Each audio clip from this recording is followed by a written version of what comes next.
here today. It took me an hour and a half extra to get up here, so if you're into country music, this is the show for you. We're on about George Jones and the fact that he recorded not one, but at least two of your big songs. Maybe he's recorded actually more. recorded 6 or 7 songs of mine, you know. But two he's had massive hit with at any rate, hasn't he? Yeah, I mean, I think 4 of the 6, I think he's recorded 6 of my songs, and 4 of those have been singles, and 2 have been big hits. In fact, you know, both times, of course, referring to Choices, and then the song I know you're talking about, I Don't Need Your Rocking Chair. Which I am going to play, if not now, a little bit later on. Well, you know, I mean, both times, you know, he wasn't getting a lot of airplay on the radio back home, and those songs really kind of put him back on the map, and he's been so appreciative. He's so cool because he's really involved. He always involves the writers in what he's doing, too, and so I'll never forget, of course, I Don't Need Your Rocking Chair was the first song I ever had recorded.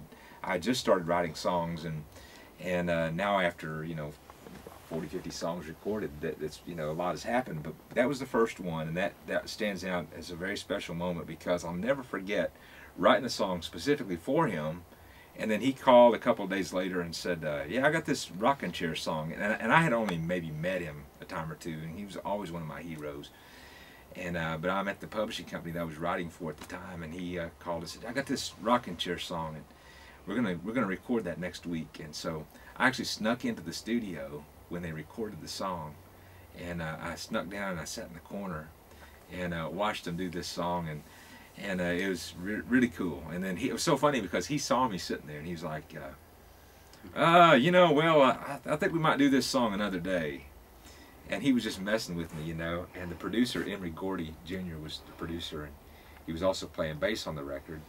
And he later said, Billy, if I'd had any idea you were there, he said, I'd ask you to leave. You know, I don't like the writers to be there when I do a record, but I got to be there, and it was brilliant. And it also won you a CMA Vocal Event of the Year award. Yeah, 1993 CMA Vocal Event of the Year. Wow. And so good way to start things off as a songwriter in Nashville. That particular song on that night featured performances from Alan Jackson, Garth Brooks, Mark Chestnut, T. Graham Brown, Paddy Loveless, Pam Tillis, Clint Black, Travis Tritt, and Vince Gill. They all performed with him. Yeah, it was really something, you know. Again, you know, you were there for that, Billy, were you? Yeah, and I was there when they did the video, and they all came in and recorded their parts and everything. It was really something. And then he did the actual video. He had George Foreman, you know, the big boxer, was in on that video. And they called and said, you've got to come to the video shoot. So there's, you know, I've got a picture of me standing there between the two Georges, George Jones and George Foreman. And just so sweet, you know, great people to involve songwriters the way they do, and of course since then we've become great friends, and I love them. They're like family.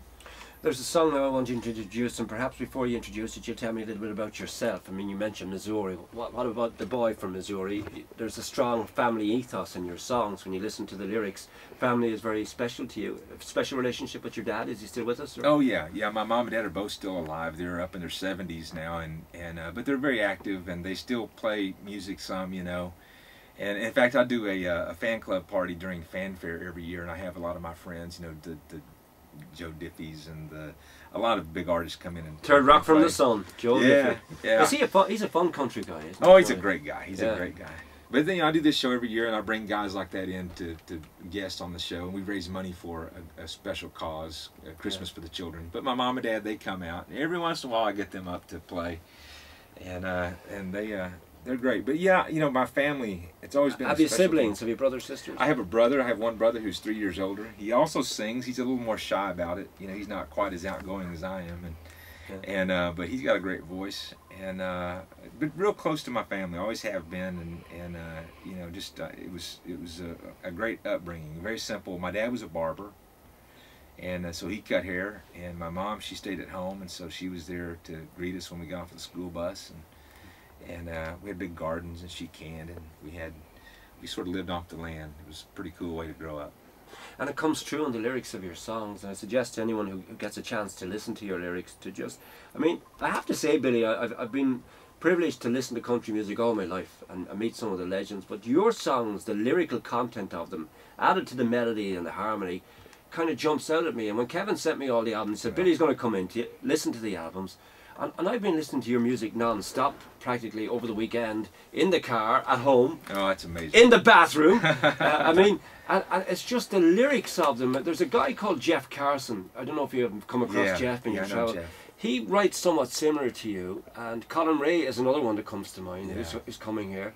But it's kind of appealing to a certain age group, and your music appeals to my age group in the sense that we can identify with it, and that's the joy. It's often criticised, country music is too sad, it's too this, it's too that, but it's true to life, isn't it? It is, you know, and I mean, I really do appreciate that. I'm honored that you say all those things. But man, really, I mean, these songs come from the heart. They come from, you know, life experiences, and to me, that's the great thing about country music is the fact that it's great stories. It's great, you know.